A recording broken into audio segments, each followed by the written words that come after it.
What's good, everyone? Aggie Coach here. All right, guys, so welcome to video number 2 in the FAT8 Solitaire rule set.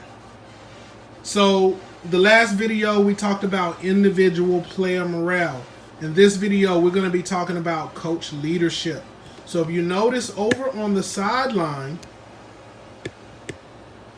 I have my athletic trainer, I have my head coach here in the middle, and I have my offensive coordinator over here on the end. So this is the leadership for the midshipmen. Okay, so now we're going to start talking about those rules. Every coach in the FAT8 rule system, well, in the FAT8 Solitaire system, every coach also has a leadership value. Now, this works different from the players. So we're going to get into the coaches. Keep in mind, remember, I put these mechanisms in place to completely remove me from the game altogether because I like to enjoy watching the teams play. I don't really care who wins. I like to enjoy watching the teams play. All of these mechanisms are put in place to take control away from me and put the control, add a lot of randomization into the rule system so that I can really enjoy watching things play out. So let's get into the coaches. Now, every team has an athletic trainer, a head coach, an offensive coordinator, and a defensive coordinator. The head coach, his leadership value is 9. Everybody else is 8. Offensive coordinator and defensive coordinator is 8. Athletic trainer is 8. Now, so, coach leadership. Coach leadership is very simple. These are points that the coach can spend to either coach his players to improve their morale, individual morale, team morale, which we'll get into. We'll get into team morale a little more once we start moving towards a home field advantage rule system. We're not going to be using team morale at this stage. Right now is individual player morale, which you guys should have mastered now because we talked about that already. And coach behavior. This is a new thing that we're going to get into. So let's talk about coach morale. Now, coach leadership. It works the same way as individual player leadership, individual player morale, right? In that you roll 2 dice. If it's equal to or under, it's pass, and if it's above, it's fail. As you can see, the head coach, his leadership is 9. Very different from players whose leaderships are 6, right? His leadership is 9. Now, there are ways for players in the game to improve their leadership, to improve their morale, which we'll talk about later in this video. So, starting with the head coach. The head coach has 3 actions.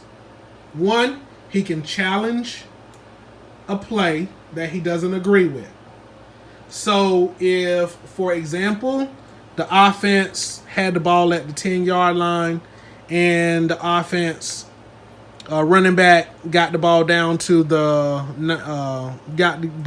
19, and it was a bad spot. The quarterback, the head coach, can challenge the spot of the ball. Now, at leadership 9, this is how challenging works. So this is about challenging a call. Only the head coach can challenge a call.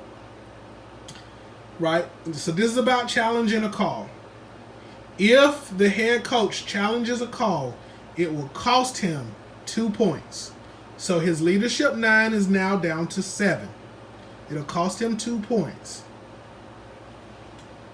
If he wins the challenge, nothing happens, all is well. If he loses the challenge, then you now have to check the coach's reaction. Okay, so now we get back into the rule book. So this is the coach's reaction table right here. So So your head coach didn't like a call on the field. He challenges it. He takes his leadership check of 9. He passes it on a 5. So the coach doesn't really care. If the coach had not passed it and he lost the challenge, then the coach would be pretty pissed. So now you have this chart that you roll on. So let's see what happens. So it's a 3. So we get the 3 right here. The coach throws down his headset. The referee issues a warning and runs down the field. So, as you can see in this case, the coach basically screams at the referee and slams his headset down, right? Because he's pissed. He's pissed about the call not going his way. The referee gives a sideline warning, right? And then the play resumes. Okay? So any of these things can happen here in the chart. You guys can read this for yourself. You have the rule book. Worst thing that can happen, you roll a 1, the coach runs onto the field, curses out the referee, loses 2 additional leadership points, right?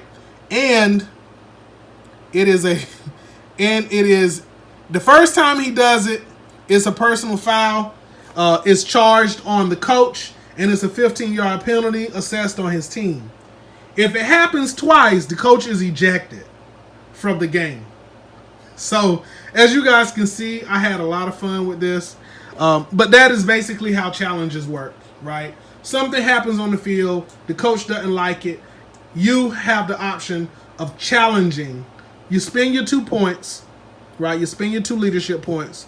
You challenge the call. Now, what does this mean? Because it costs you points to challenge a call, it means that you got to be really careful which ones you challenge and which ones you shouldn't challenge. You don't need to challenge everything. Some things you need to just let go, right? So this is the kind of thing that like makes it really fun, because now you got to think, man, should I challenge that or should I just let that one slide?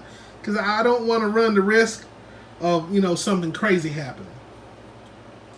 The other thing, now, so that's the first option. So the first option for a head coach is he can challenge a call. He can spend 2 points and he can challenge a call, right? The next thing that the coach has the right to do is coach his players. So like in the last video where we talked about individual leadership, if this cornerback got burnt twice and he failed his morale check, right, and now he has to go to the sideline, now you have to make a decision. As the head coach, you can say, I'm going to spend 2 points to pep talk this player and put him back in the game. So instead of him sitting on the sideline for the 1 series, you can immediately put him back in the game. You can grab him by his face mask and say, look, man, get your stuff together. Get out there. Come on, man. Get it together. Let's go. Right? And you throw him back out in the game. Now, it'll cost you 2 points. How does that hurt you?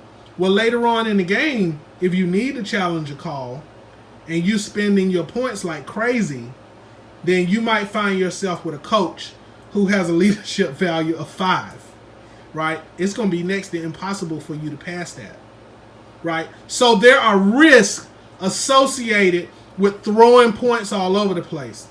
That is where the offensive coordinator and the defensive coordinator comes into play, because their value is not 9. It's not a 9 like the head coach, but theirs is an 8, right? So instead of the head coach spending his points to coach a player, he concedes that to the offensive coordinator. So if it is the offensive player that needs to be coached, instead of that player coming to the sideline and being benched, if you don't want to take your star player out the game because his morale is low, the offensive coordinator can take the hit. So his value will go from 8 to 6, but that star player can play and can still stay in the game.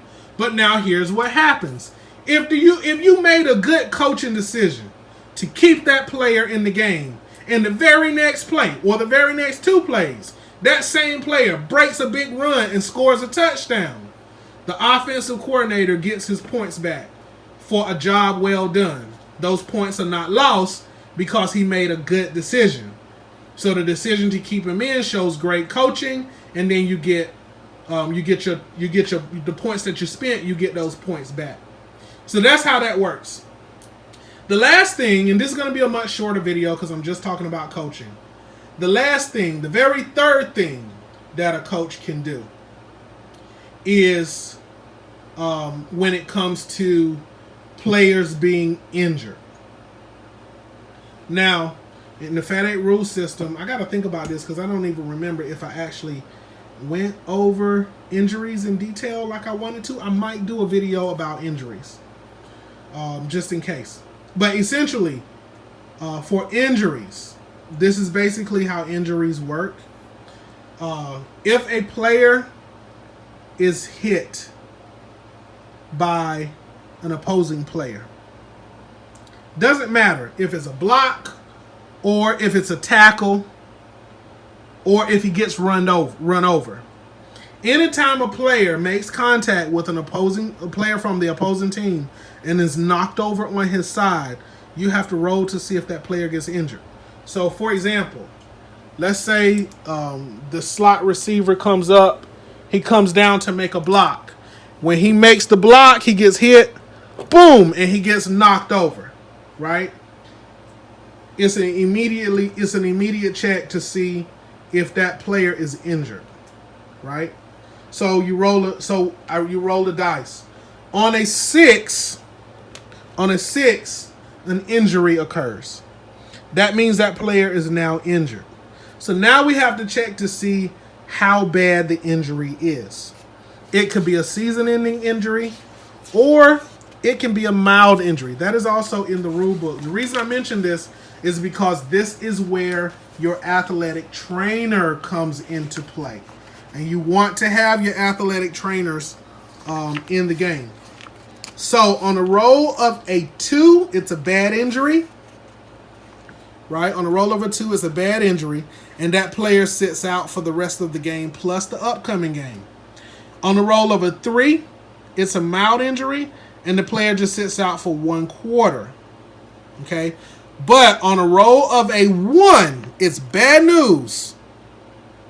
That star player has sustained a season-ending injury and is out for the rest of the season. That player and that player's base is retired for the rest of the season. Sorry, coach. Now the backup is the starting guy for the rest of the season. That player is gone. You have lost him. Now, athletic trainers. Oh, on a 4, 5, or 6, the player's pride is hurt. The player goes off the field for a series and comes back in at the end of the series. A 4, 5, or 6, he just got his bell rung. Okay, now, the athletic trainer. The athletic trainer helps you get your guys back into the game faster. By him being leadership 8, basically what happens is, let's say this very same thing happens. This guy gets injured. Let's see what kind of injury he gets. Okay, he gets his bell rung, right? It's a 5. It just means that he's shaken up. He has to come over to the sideline for a series. If you have an athletic trainer, on your team, when that player comes to the sideline, you take that player and you move him over to the table where your athletic trainer is. After one play, the athletic trainer can spend his 2 points, because his leadership is 8, so that'll drop him down to 6. Spend his 2 points, patch the guy up, he goes back out into the game. He doesn't have to sit out for a series. He only missed 1 play, and he's ready to go. However, if he gets injured twice in a game, he's out for the rest of the game. Nothing the trainer can do about that. He's out for the rest of the game. He's done. Now, he can come back next game because it's not season ending. But if he gets injured twice, unless you roll a 1, and it does end up being season ending. But if he gets injured twice, if he gets knocked down twice in a game, and it turns out to be an injury. I've had games where I've had players take big hits and get knocked over. And not even get injured. They get up and they just keep playing. It's, the chances of you rolling a 6, even when a person gets knocked over, is 1 in 6. So, it's really not that high. So, that's it. So for coaching, that's it. Now, the head coach does have a lot of actions. Especially the head coach, he has a lot of actions, but that comes down to the extreme cases chart.